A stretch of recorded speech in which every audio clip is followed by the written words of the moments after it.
मैं भारत को भारतीयता की मान्यता के आधार पर फिर से खड़ा करना चाहता हूं, उस काम में लगा इस गति के साथ श्वास को लेना और छोड़ने की सही प्रक्रिया को, सही योग को प्राणायाम कहते हैं। तो प्राणायाम का पता चला, लेकिन योग की परिभाषा अब भी नहीं मिली। तो योग को जब खोजना चालू किया तो गणित में सबसे पहले देखा तो सबसे पहली सिद्धांत है कि किसी भी जोड़ को योग कहते हैं। हम सब यहाँ मिल करके बैठे हैं और किसी विषय को लेकर के चर्चा कर रहे हैं, ये योग है। समय योग है, जो काल है वो योग है। मतलब किसी भी चीज़ को, किसी भी तथ्य को लेकर के हम किसी से जुड़ने की कोशिश कर रहे हैं, वो योग है। लेकिन गीता में जब पहुँचे तो भगवान कृष्ण ने भी योग की परिभाषा बताई, और वो जो योग की परिभाषा है उसमें सीधा बिल्कुल स्पष्ट तौर पे कहा कि युक्ता हार विहारस्य युक्ता चेष्टस्य कर्मसु युक्ता स्वप्ना बबोधस्य योगो भवति दुःखा। यदि सुबह से शाम तक उठने बैठने चलने फिरने खाने पीने सोने और जागने के तरीके आपके ठीक नहीं है तो यही योग आपको दुख देने वाला है। अब यहाँ से प्रारंभ होती है दिनचर्या की बात। ऋतुचर्या की बात पर जाकर के अगर गणित पे काम करेंगे तो बहुत लंबा हो जाएगा, क्योंकि वहाँ समझना भी बड़ा मुश्किल होता है और गणित के बच्चों को समझाना बड़ा आसान होता है। बाकी गणित के विषय पे जैसे ही बात चलती है तो 90% ऐसे होता है कि गणित का नाम सुनते ही आदमी कांपता है और भाग जाता है। वो केवल नोट गिनने तक गणित हमारी सीमित रह गई, उसके बाद की सारी गणित खत्म हो गई। लेकिन इसी गणित के दम पर ऋतुचर्या से लेकर के और दिनचर्या पे पहले बात करते हो। तो दिनचर्या की जैसे बात करें तो एक वैज्ञानिक तथ्य शुरुआत प्रारंभ करें तो वो कहते ब्रह्म मुहूर्त में आप उठ जाओ। जैसे ही ब्रह्म मुहूर्त होता है उस ब्रह्म मुहूर्त में आप उठ जाओ। अब प्रश्न खड़ा होता है क्यों उठें? क्योंकि सबसे पहले विज्ञान का यही तथ्य है। विज्ञान पूछता कहता क्यों उठे? नहीं उठेंगे। बोले 9 बजे उठो, फिल्मों में दिखाया गया, खूब फिल्मों में दिखाया गया। अमिताभ बच्चन की नमक हलाल में भी दिखाया गया, 9 बजे सो के उठते हैं अमिताभ बच्चन जी, वो दिखाया गया और सबके मन में यही था क्यों उठे। लेकिन जब इस पे वैज्ञानिक तथ्य खोजना चालू किया तो पता चला हमारे शरीर में सबसे इम्पॉर्टेंट जो चक्र है, जो सबसे महत्वपूर्ण चक्र है, वो मूलाधार चक्र है। और मूलाधार चक्र का प्रतिनिधित्व सूर्य करता है। सूर्य जैसे ही उगता है आपका मूलाधार चक्र जागृत हो जाता है, यानी तपने लगता है। और जिस चीज में अग्नि बढ़ेगी वहां का पानी समाप्त होगा। अब थोड़ा सा सोचो और उसको भी इस विषय पे थोड़ा और समझो, इसको थोड़ा चर्चित करके अपने दिमाग से खुद सोचो कि जब आपका शरीर के अंदर 9 बजे तक आप 8 बजे तक सो रहे हो, सुबेरे उठे नहीं, उठने के बाद आप फ्रेश होने गए नहीं, लैट्रीन गए नहीं, पेट साफ हुआ नहीं, तो जो मल अंदर भरा हुआ था आपके मूलाधार चक्र में, उसका जो पानी था वो पानी मूलाधार चक्र में ताप बढ़ने के कारण चिपकने लगता है। और यही जो आपके शरीर में मूलाधार चक्र के में जो मल का पानी चिपकने लगता है वही कब्जियत प्रारंभ करता है। और जैसे ही कब्जियत आपके शरीर में आती है तो 104 रोगों को जन्म हो जाता है, 104 रोगों को जन्म देता है। इसलिए कहा, और इसीलिए वैज्ञानिक तथ्य, इससे बड़ा वैज्ञानिक तथ्य तो नहीं है, और मैं दावे के साथ कह रहा हूँ नासा के पास इतना बड़ा वैज्ञानिक तथ्य नहीं होगा जो भारत के शास्त्रों में है। और ये जो सबसे बड़ा वैज्ञानिक तथ्य है उसके पीछे सिर्फ भारत के शास्त्र एक विषय पे हमेशा कार्य करते रहे कि आप पूर्णतया स्वस्थ रहो। सब कुछ स्वस्थ होने पर सारे के सारे शास्त्र हैं, सारे शास्त्र, रामायण भी है, गीता भी है, कुछ भी कोई भी शास्त्र आप उठा के देखो सब स्वस्थ रहने की बात कर रहे हैं। वो स्वामी दयानंद सरस्वती हो या उनसे पीछे चले जाओ गौतम बुद्ध हो, महावीर स्वामी हो, XYZ आप किसी का नाम ले लो, भगवान राम का ले लो, कृष्ण का ले लो, सारे के सारे स्वस्थ रहने की बात कर रहे हैं। तो स्वस्थ रहने में सबसे पहली प्रक्रिया है कि आप सुबेरे सो करके उठने की प्रक्रिया, सूरज उगने से पहले आपको फ्रेश हो करके यानी मल मूत्र त्याग करके अपनी शरीर की प्रक्रिया को स्वस्थ कर लेना है।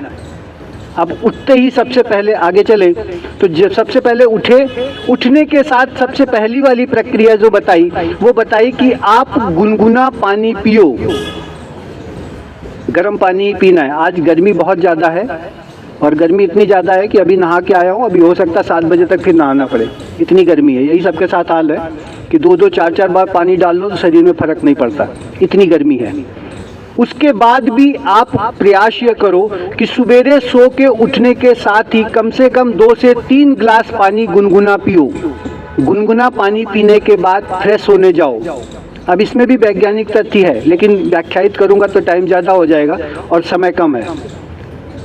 इसमें भी वैज्ञानिक तथ्य सबसे बड़ा यह है कि मुंह की लार जो है उससे बड़ी आपके पास दूसरी औषधि है नहीं। तुलसा, श्यामा तुलसा का दूसरा रूप है हमारे मुंह के पास में, मुंह की लार में।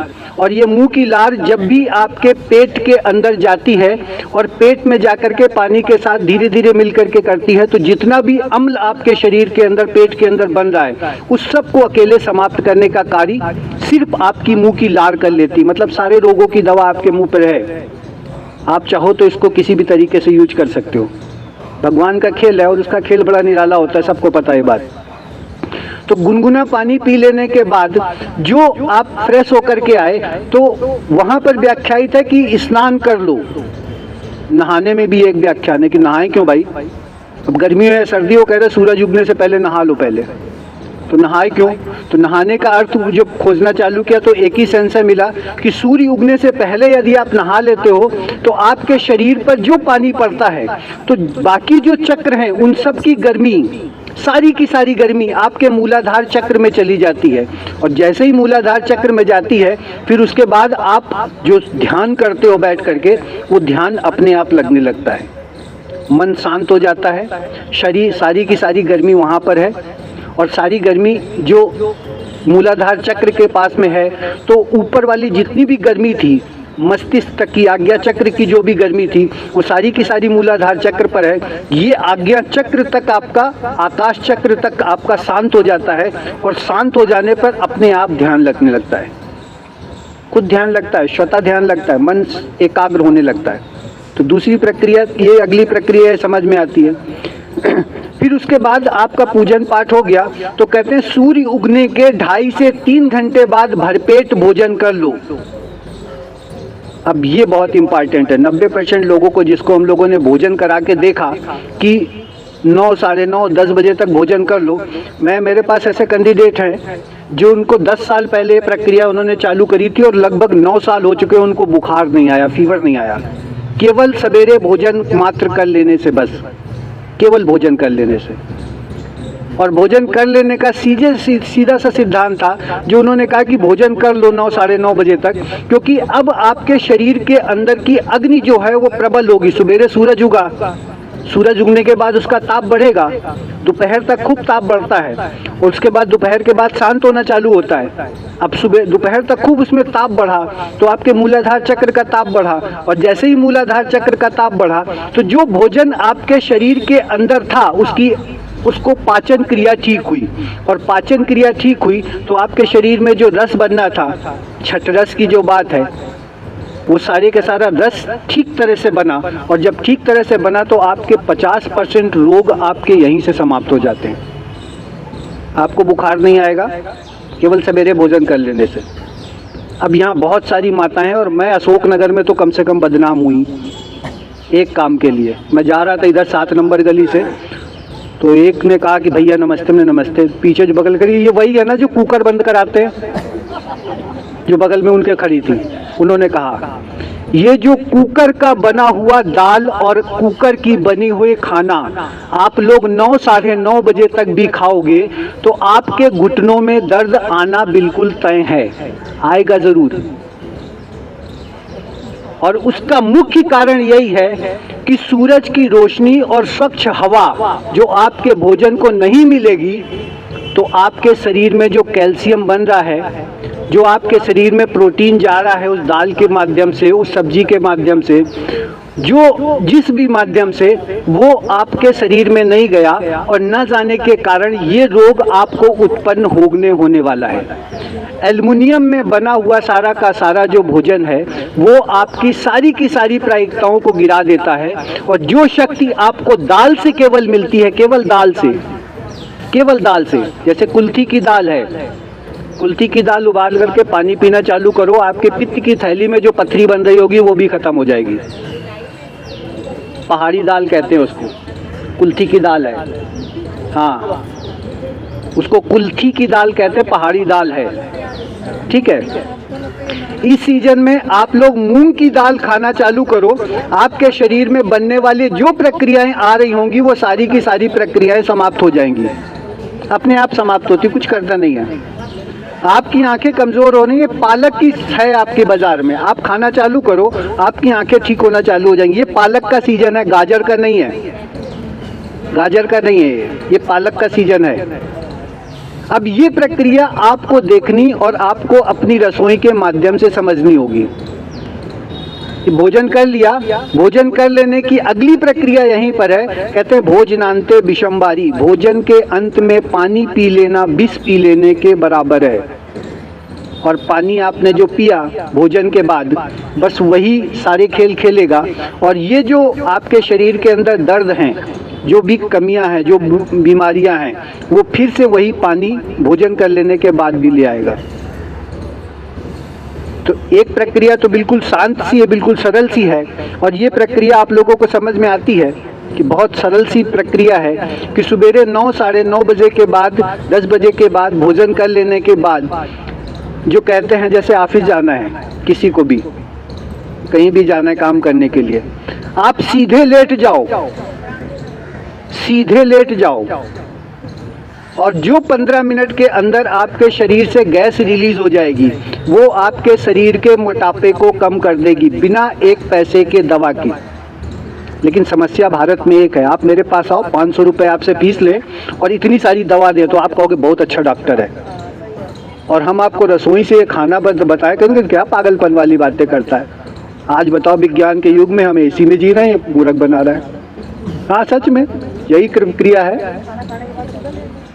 एसी के अंदर बैठने के बाद प्रदूषण बढ़ रहा है, प्रदूषण बढ़ रहा है। कौन नहीं चिल्ला रहा? बड़े बड़े नेता तक चिल्ला रहे हैं। खुद एसी में बैठे हैं, 7 से 11 गाड़ियां लेकर के मुख्यमंत्री प्रधानमंत्री तक रोड पे दौड़ता है लगातार और चिल्ला रहा प्रदूषण बढ़ रहा, प्रदूषण बढ़ रहा। एसी से नहीं बढ़ रहा प्रदूषण, ये नहीं बताएगा कभी, ये नहीं बताएगा।